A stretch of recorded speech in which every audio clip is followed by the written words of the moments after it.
Hello there, my name's Neil McGornish. Today I'm going to be sharing a few pro tips on how to impress your crush.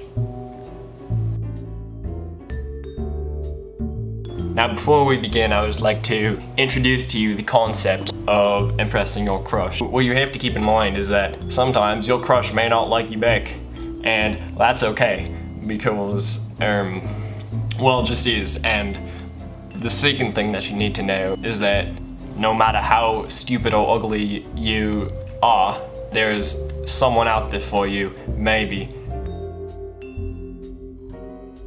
Always wear your best deodorant. I like to use Seattle Bliss. It gives off that classy attitude with a naughty undertone.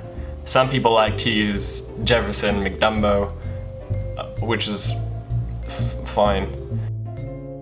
You don't have to say anything, really. It's all in the eyes. You can hold an entire conversation with only your eyes. Believe it or not, it's quite effective, actually.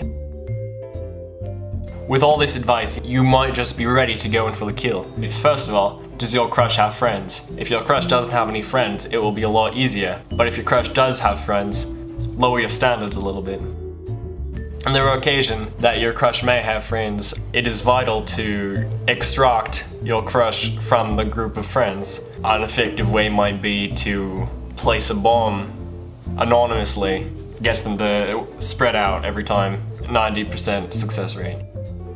Another way to separate your crush from their friends is to hire someone dressed like a firefighter, tell them there's a fire, and then you come in and say, the fire's in your eyes.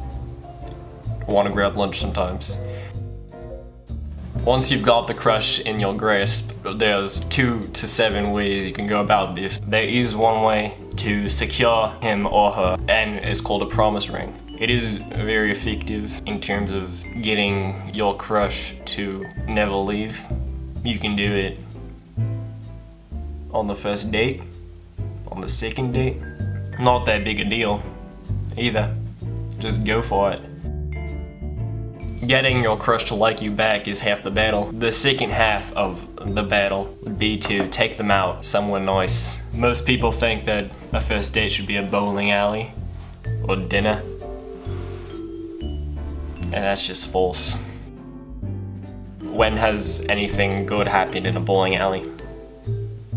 When I go to a bowling alley, I'm miserable. Bowling is not romantic. It is hard work. It is embarrassing, unless you're really good, which no one is. And if you're really good at bowling, then you probably aren't going on very many dates. So, dinner, eating isn't romantic. Eating is disgusting. Everybody knows that.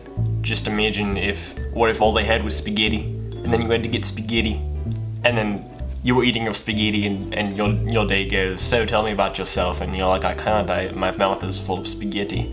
And it's coming out as you're saying that spaghetti is in your mouth, it's coming out of your mouth, and no one wants that.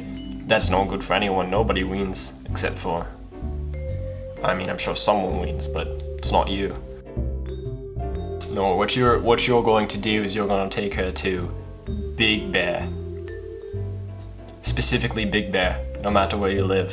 You're going to Big Bear, because you know what's happened in Big Bear?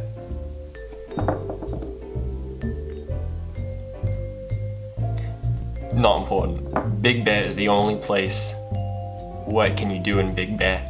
You can go to your hotel. You can go outside of your hotel. You can make out in Big Bear, and it works. What else can you do? Well, you can start an arts and crafts project.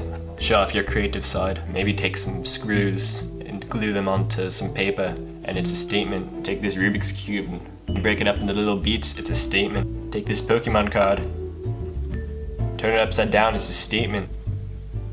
Everyone loves Martin Luther King. He had a statement. Well, that's your first date, and we can assume that your first date had complete success. But what about the second date? Well, read a book. Good luck out there, folks.